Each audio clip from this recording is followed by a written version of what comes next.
bienvenue au Soir Santé. Aujourd'hui, nous parlerons des troubles visuels et de nécessité de consulter un ophtalmologue avant la rentrée scolaire. Pour comprendre les signes d'alerte, nous recevons aujourd'hui Dr Abdelkader Messaidi, ophtalmologue à la clinique de la vision des sources. Docteur, bonjour, merci d'être avec nous. Bonjour madame, bonjour à tous qui nous écoutent et qui nous voient. Je suis ravi et je vous remercie de m'avoir invité à faire un peu de communication autour d'un sujet crucial, le sujet de la vision de l'enfant. L'enfant présente des problèmes de visuels très fréquents, si bien que 15% de la population infantile ont des troubles visuels et parfois méconnus. C'est pour cela que je trouve que vous avez choisi un sujet d'actualité très intéressant et je vous en remercie. Est-ce qu'on en voit de plus en plus aujourd'hui? Est-ce que c'est lié au diagnostic, on diagnostique mieux ou les troubles visuels augmentent chez la jeune population? Effectivement, c'est un sujet qui est d'actualité. En fait, il y a un élément extérieur qui intervient dans ce phénomène-là d'aggravation ou d'une plus grande incidence des troubles visuels chez l'enfant, dans le sens où aujourd'hui l'enfant est surexposé aux écrans. Et une enquête de l'OMS faite en 2019 nous alerte et nous prévient qu'à l'horizon 2050, 50% de la population mondiale va se présenter la myopie, réalisant ainsi une véritable épidémie de myopie. Et c'est pour cela que, en même temps, en 2019, la surconsommation des écrans par les enfants ou des jeux électroniques est considérée comme un véritable syndrome d'addiction au même titre que la consommation de drogue. D'où l'intérêt de sensibiliser les parents sur ce sujet crucial. Et nous, comme vous l'avez signalé en préambule, nous sommes à la veille de la rentrée scolaire, ou nous sommes en pleine rentrée scolaire, et nos enfants ont certainement, pendant les 3 mois de vacances, hyper consommé des écrans. Et il faut savoir que dans mon expérience professionnelle, des enfants que j'ai vus il y a 4 ans, par exemple, et qui n'avaient aucun trouble réfractif, aucun trouble visuel, se retrouvent aujourd'hui, 4 ans après, avec l'hyperexposition aux écrans, en train de développer de la myopie, d'où la constatation que les écrans, de façon certaine aujourd'hui, sont reconnus comme étant un facteur de déclenchement de myopie, voire d'aggravation de la myopie. Est-ce que c'est l'exposition précoce ou toute exposition peut conduire à ce constat? Alors, l'exposition aux écrans, du point de vue des recommandations de l'OMS, l'exposition aux écrans est interdite pour les enfants de moins de 3 ans. Il est formellement interdit d'exposer un enfant aux écrans avant 3 ans parce que l'enfant est l'œil de l'enfant est en pleine phase de maturation, donc très sensible. Vous savez que les écrans, quand on se concentre trop sur les écrans, on oublie de faire une chose essentielle. On oublie ce qu'on appelle le clignement. Or, le clignement, c'est lui qui permet la sécrétion des larmes, du lubrifiant, de surnageant qui protège la surface oculaire et qui donne une meilleure qualité optique. En se concentrant trop sur les écrans, il y a un dessèchement de la cornée et ce dessèchement induit un frottement des yeux. L'enfant a une tendance à se frotter les yeux et la cornée de l'enfant a une certaine rigidité lui permettant une bonne qualité visuelle. Et cette rigidité, elle est perturbée par le frottement, si bien que les fibres de collagène qui forment la cornée sont ébranlées, sont maltraitées et la cornée se déforme, créant un vice de réfraction qu'on appelle l'astigmatisme. C'est-à-dire que la cornée n'a plus cet aspect sphérique au centre et asphérique en périphérie, mais elle devient ovalaire avec un axe beaucoup plus grand que l'autre, donnant ainsi à l'enfant des problèmes de perturbation visuelle, si bien que cet enfant va confondre les lettres, il ne va pas reconnaître le N du H, il ne va pas voir le M et le N, il va confondre le E et le F, c'est-à-dire qu'il aura ce qu'on appelle une vision perturbée sur un axe précis de la vision ou un trouble de la vision précise ou de la vision pointue. Donc voilà un petit peu sur le plan de l'expérience. Ça se corrige. Ça se compense. Vous faites bien de me tendre la perche parce que j'entends tous les jours au cours de mes consultations les mamans d'enfants qui me disent « Docteur, est-ce que après 6 mois, après une année de lunettes optiques, est-ce que mon enfant s'est amélioré ?» Ça, c'est une communication qui est erronée et qui n'a pas sa place. Il faut savoir que l'enfant, à la naissance déjà, naît avec un œil court, c'est-à-dire il naît avec ce qu'on appelle une hypermétropie, c'est-à-dire l'œil étant trop court, l'image d'un objet situé à une distance définie ne se situe pas sur l'écran de la rétine pour être vue nette, mais elle se situe en arrière vu l'étroitesse de l'œil. Et cette hypermétropie, puisque c'est de cela qu'il s'agit, cette hypermétropie est constitutionnelle chez le nouveau-né et avec l'accroissement de la longueur de l'œil, cette hypermétropie va diminuer, va régresser jusqu'à disparaître habituellement vers l'âge de 7 ans. À l'inverse, des enfants naissent avec une longueur de l'œil plus grande que la normale. C'est-à-dire que l'image d'un objet situé à l'infini ou à 5 mètres ne vient pas sur la rétine pour être vue nette, mais plutôt en avant, puisque la longueur est plus grande. Et grâce à ces verres optiques, par transformation optique, on déplace le foyer image de l'endroit inadapté vers l'écran rétinien pour qu'il soit vu net. Vous constatez donc qu'il ne s'agit pas d'une correction, mais d'une compensation. C'est un déplacement d'un foyer image et vous imaginez bien qu'en retirant la lunette, l'œil redevient à son état initial, donc l'image n'est plus sur l'écran.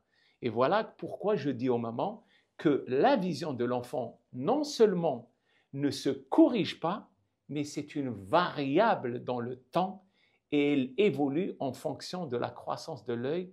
Et c'est pour cela que je recommande toujours aux mamans de faire chez l'enfant un contrôle semestriel parce que la croissance influe sur les chiffres visuels, sur l'effet réfractif et donc il y a une modification des numéros, des constantes qu'on donne sur la lunette. À partir de quel âge on peut détecter des troubles visuels? Les troubles visuels sont détectables à tout âge. Ils peuvent être détectés à la naissance, voire vers l'âge de 9 mois à une année, dans le cas où il y a des symptômes.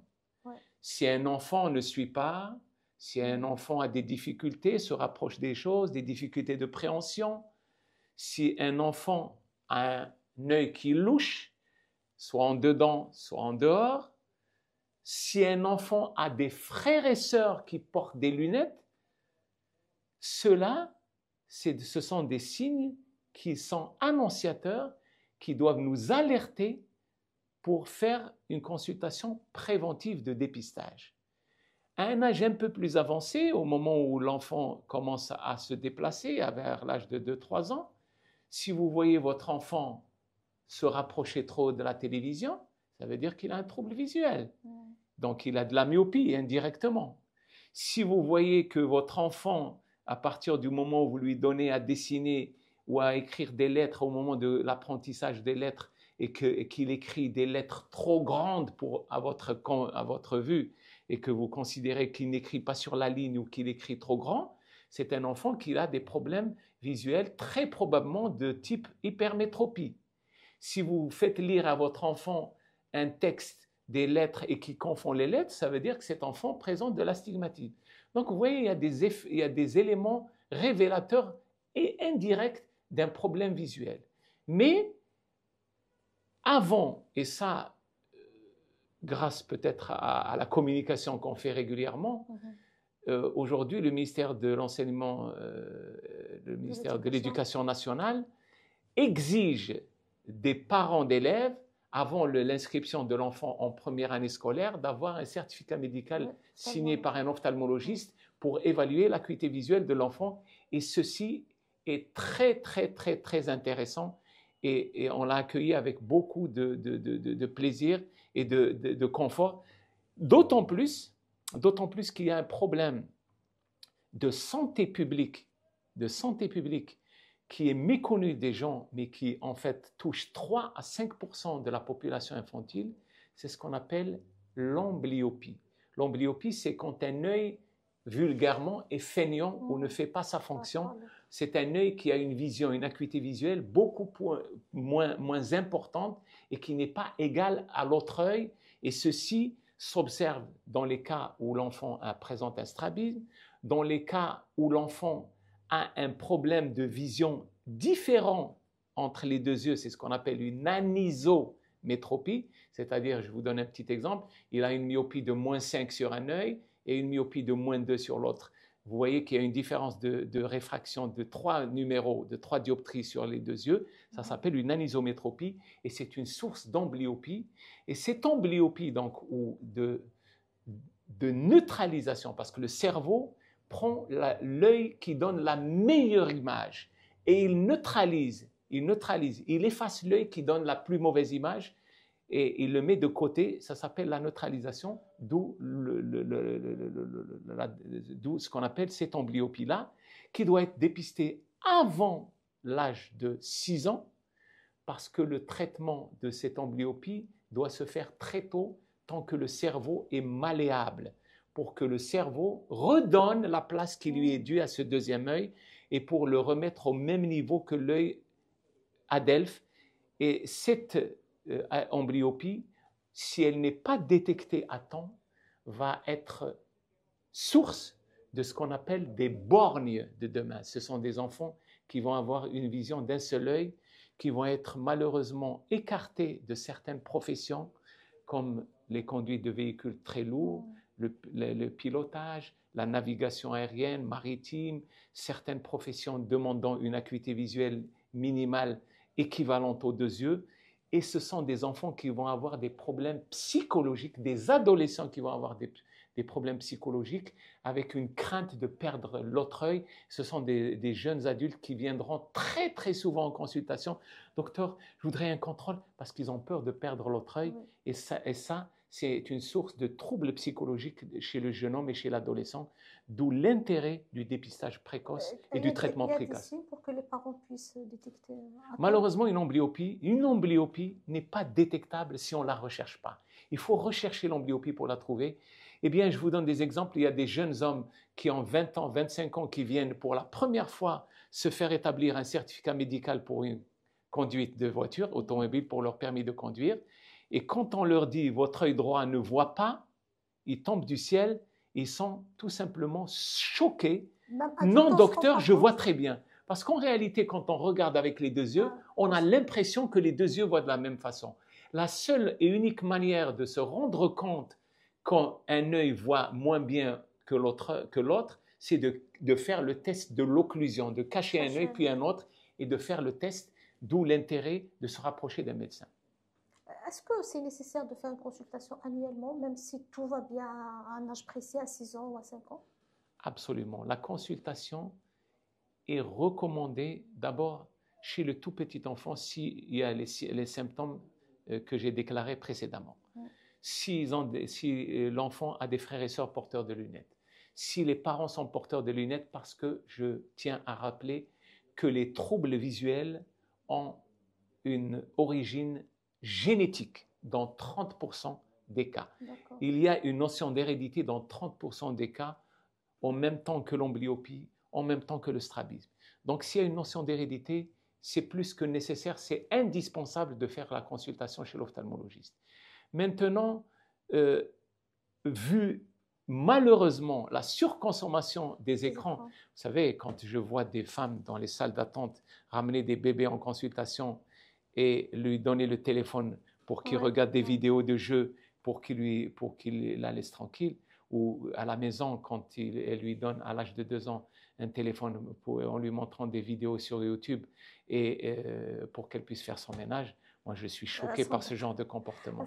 Je suis choqué par ce genre de comportement parce qu'en dehors des problèmes visuels de l'enfant, il y a des problèmes d'abord de baisse du niveau cognitif. Ce sont des enfants qui ne vont pas qui perdent la concentration dans les études. Donc, ils ont un problème de niveau cognitif, de développement cognitif. c'est des enfants qui deviennent agressifs. J'ai assisté à une femme en salle d'attente, elle a essayé d'enlever le téléphone à son fils, il a fait une crise, il a fait une crise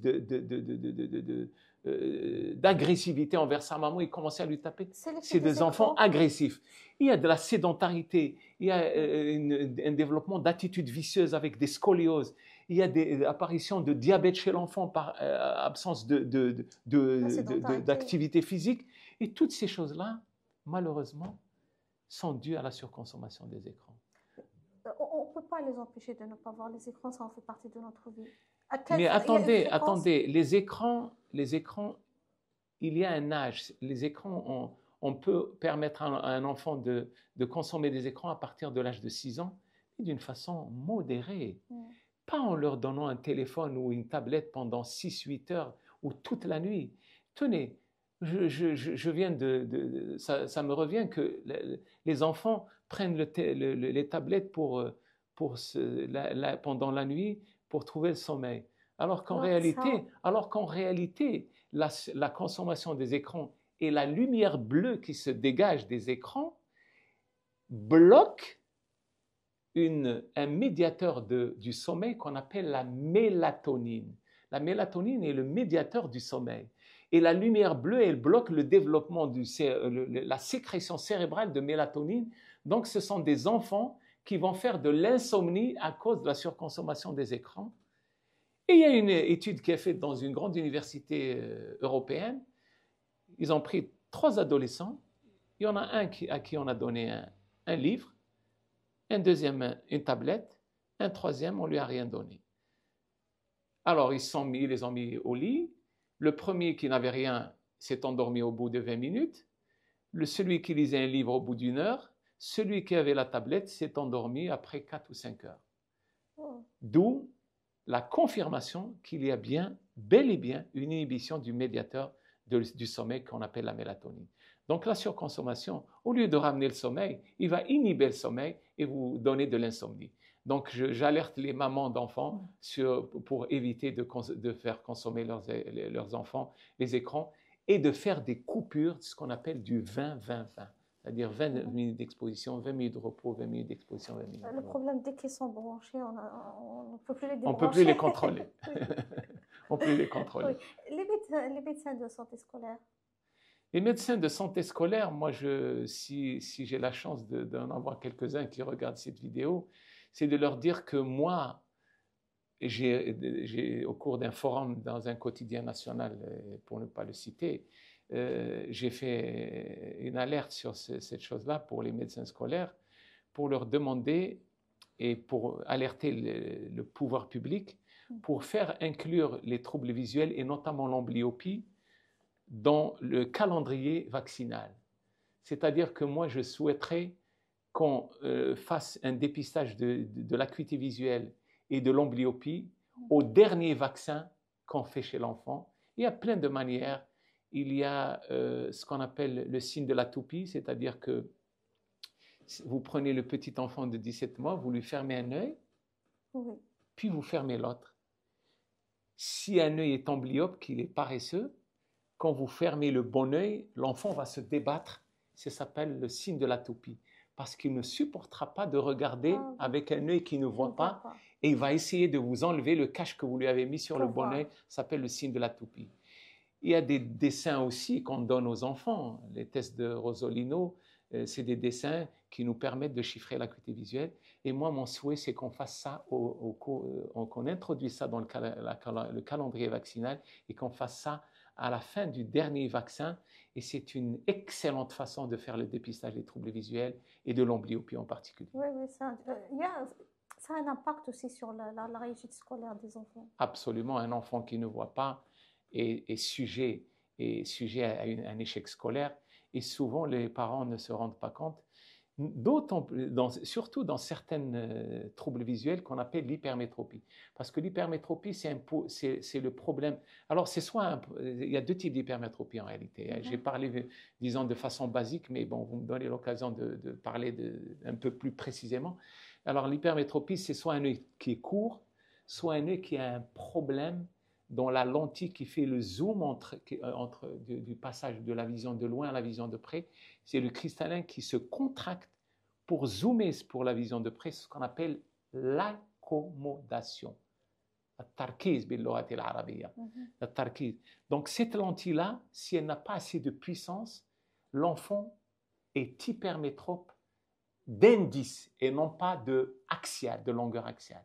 C'est une hypermétropie d'indice et ça, c'est une anomalie qui n'est pas visible comme ça, mais il faudrait que l'ophtalmologiste fasse un examen plus approfondi en relâchant l'accommodation grâce à des collyres et en chiffrant la vision totale de l'œil. Et ce problème d'hypermétropie d'indice est pourvoyeuse de maux de tête en fin de journée chez l'enfant. Et ce sont des enfants qui sont lassés, qui éprouvent une lassitude à étudier. Il commence à faire ses devoirs et puis il se fatigue, il abandonne ses devoirs. Mais il ne sait pas s'exprimer auprès de ses parents pour dire « Maman, j'ai mal à la tête, je suis fatigué, j'ai un trouble visuel. » Ce sont des enfants qui vont se frotter les yeux, qui vont avoir mal, des lourdeurs de paupières, des douleurs au niveau des orbites, des maux de tête. Tous ces symptômes-là sont révélateurs d'anomalies visuelles qu'on appelle hypermétropie. D'où la nécessité de faire un examen annuel chez l'enfant jusqu'à l'adolescence. Docteur, il y a une errance médicale aussi chez les ophtalmologues. Des fois, on est obligé de faire plusieurs consultations et de voir plusieurs ophtalmologues pour arriver au bon diagnostic. C'est un manque de formation? Écoutez, sur le plan de la formation de l'ophtalmologiste, le module de la réfraction ne prend pas une grande place. Enfin, moi, je ne sais pas comment se fait la formation actuellement. Moi, ça fait 45 ans que j'ai fait ma formation en ophtalmologie, donc moi, je peux vous parler de ma formation où le côté pratique de la réfraction, de l'évaluation de la vision chez l'enfant prenait une place très importante, si bien qu'à l'examen du premier semestre de spécialité que j'ai fait, on m'a donné un enfant de 12 ans qui n'était pas du tout coopérant et à qui on me demandait d'évaluer la vision et de lui donner la paire de lunettes sans les équipements actuels, parce qu'aujourd'hui, les ophtalmologistes sont très, très chanceux et ont bénéficié d'une avancée technologique considérable. Il suffit d'appuyer sur un bouton et la machine vous donne toutes les données. Bon, après, il y a ce que je vous dis là, les problèmes d'accommodation. Il faut parfois relâcher l'accommodation de l'enfant parce que l'enfant est quelqu'un de très sensible et sa vision est soumise et sujet à ce trouble accommodatif et ça peut fausser les examens. On peut, au cours d'un examen hâtif, fait avec hâte, détecter une myopie, mais en réalité, si on paralyse l'accommodation de l'enfant, on découvre que c'est en réalité pas une myopie, mais une hypermétropie, tout simplement parce qu'on a fait le bon geste de relâcher l'accommodation. Ça, ce sont des gestes techniques que l'ophtalmo connaît certainement. Moi, si vous me permettez, je vais rebondir sur un sujet que vous n'avez pas abordé, c'est la collaboration entre ophtalmologistes et opticiens. Aujourd'hui, l'opticien, la formation de l'opticien bénéficie d'une avancée considérable parce que il y a 40 ans, quand je commençais mon ophtalmologiste, il n'y avait pas d'opticien, disons, dûment reconnu du point de vue scientifique, c'est-à-dire une formation universitaire. Par manque d'opticiens sur le marché, on se contentait de personnes formées au niveau de la formation professionnelle avec des stages chez les opticiens plus âgés, plus anciens, et on validait pour peu qu'on arrive à faire un bon montage de verre, on délivrait des agréments. Aujourd'hui, grâce au pouvoir public et au ministère de l'Enseignement supérieur que je salue, et responsable du ministère de l'Enseignement supérieur que je salue à l'occasion, et il y a des agréments qui ont été délivrés à des centres, à des instituts privés de formation professionnelle, des instituts qui forment des licenciés en optométrie, voire des masters en optométrie avec des bac plus 3 ou des bac plus 5. Ce sont des personnes qui étudient avec précision l'optique et qui dépassent parfois l'ophtalmologiste du point de vue des connaissances optiques et qui nous sont d'une aide précieuse pour une meilleure collaboration à prendre en charge, que ce soit l'enfant, que ce soit l'adulte, du point de vue de la correction et de lunettes, mais également de lentilles de contact, et de faire en sorte que le patient ou la personne ou l'enfant qui présente des troubles réfractifs soit non seulement bien corrigé par l'ophtalmologiste, mais que la correction soit bien exécutée par l'opticien avec les meilleurs conseils possibles. Je vous donne un petit exemple. Un optométriste va savoir conseiller à un enfant qui présente un strabisme que la monture est un élément clé du choix optique de l'enfant, si bien qu'on ne va pas donner une monture coupée en deux avec un dégagement supérieur qui va empêcher l'enfant d'avoir un bon dégagement du champ visuel, mais une monture qui va être ronde, qui dégage le champ visuel, un montage de verre qui va s'appliquer avec précision pour que le centre optique du verre coïncide avec l'axe visuel ou la pupille de l'enfant pour une meilleure qualité visuelle, parce que plus le verre est décentré, plus on s'éloigne du centre, plus il y a ce qu'on appelle des aberrations optiques du verre. Et toutes ces choses-là ne peuvent être connues que par un professionnel de l'optique. Et c'est avec grand soulagement que nous voyons se développer aujourd'hui des instituts supérieurs d'optométrie au niveau de notre pays. L'opticien est un maillon très important dans la prise en charge de ces troubles. C'est un maillon fondamental dans la prise en charge des troubles visuels et qui va travailler en collaboration avec l'ophtalmologiste pour qu'on ait le même discours et qu'on soit au même diapason. Actuellement, il n'y a pas une coordination entre les deux, ophtalmologue et opticien. Et souvent, il n'y a pas beaucoup de coordination et souvent, il y a beaucoup plus de querelles entre ophtalmologistes et opticiens quand on assiste à un inconfort visuel de la part de l'intéressé, de l'enfant ou de l'adulte qui vous dit voilà, moi je ne me sens pas très bien avec vos lunettes. Alors après, c'est la balle de ping-pong qui se jette entre l'ophtalmo et le « oui, moi j'ai fait la bonne correction, non, moi j'ai exécuté d'une façon correcte ». Et donc, il y a souvent des querelles ophtalmo-opticiens. La procédure de diagnostic d'un enfant et d'un adulte, c'est la même? Pas du tout. L'enfant, je vous l'ai dit, avec les problèmes d'accommodation, la vision de l'enfant et l'évaluation visuelle de la réfraction de l'enfant est beaucoup plus pointue et plus exigeante que celle d'un adulte. Un adulte, vous savez qu'à partir de 40 ans, le pouvoir accommodatif diminue, si bien que vous voyez des gens de plus de 40 ans porter des lunettes pour lire de près. C'est la presbytie. C'est dû à un relâchement de la lentille qui fait l'accommodation qu'on appelle le cristallin.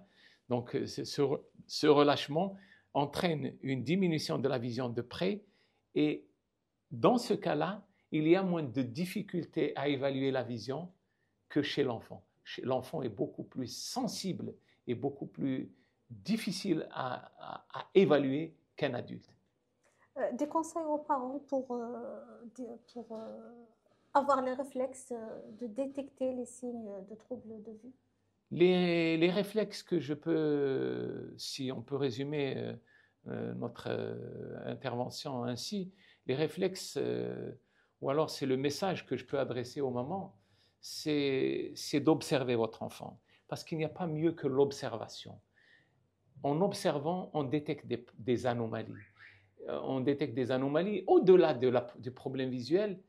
Je vous donne un petit exemple d'une maman qui avait un enfant de 24 mois qui est venue m'alerter, docteur, écoutez, quand je regarde mon enfant, sous certaines incidences de son regard, je vois une certaine tache blanche qui apparaît dans sa pupille. Mais elle n'est pas constante, elle est intermittente. À certaines positions du regard de mon enfant, je vois comme une ombre blanche se dessiner sur sa pupille noire. Ben écoutez, cette maman a eu la chance de détecter cette anomalie-là parce qu'en faisant une dilatation de la pupille et en réalisant un fond d'œil chez l'enfant, tenez-vous bien, j'ai détecté un rétinoblastome, une tumeur maligne de la rétine qui s'observe chez l'enfant entre 12 et 24 mois jusqu'à 30 mois et qui peut passer inaperçue chez le tout petit enfant qui ne peut pas s'exprimer, qui n'a pas de symptômes, et seule l'observation de cet enfant peut nous alerter sur des signes anormaux. Donc voilà un petit peu de façon imagée ce que je peux recommander aux mamans, c'est d'observer votre enfant. Si votre enfant, par exemple, de façon intermittente, quand il regarde de près, que vous voyez son œil rentrer un peu trop en dedans parce que ce qu'on appelle, il y a une harmonie ou alors comment dirais-je, il y a une corrélation entre l'accommodation, entre le zoom pour voir de près et la convergence, ce qu'on appelle le réflexe d'accommodation-convergence. Quand on accommode, l'œil se rentre en dedans. Mais s'il rentre excessivement, ça veut dire que cet enfant a des problèmes d'accommodation, d'où la nécessité de se rapprocher d'un ophtalmologiste qui va détecter ce problème et soulager l'accommodation de cet enfant pour que les axes visuels de l'enfant se redressent et prévenir ainsi l'apparition d'un strabisme qui va peut-être survenir dans les mois à venir et qui va être pourvoyeur et qui va être source d'amblyopie que j'ai déclaré précédemment. Donc vous voyez que l'observation, vous voyez par exemple un enfant quand il se fatigue à l'observer, quand il regarde la télé au moment de la fatigue, vous voyez que son œil parfois dévie à l'extérieur. C'est ce qu'on appelle l'exophorie, parce qu'il n'arrive pas à maintenir un parallélisme des axes visuels de façon permanente.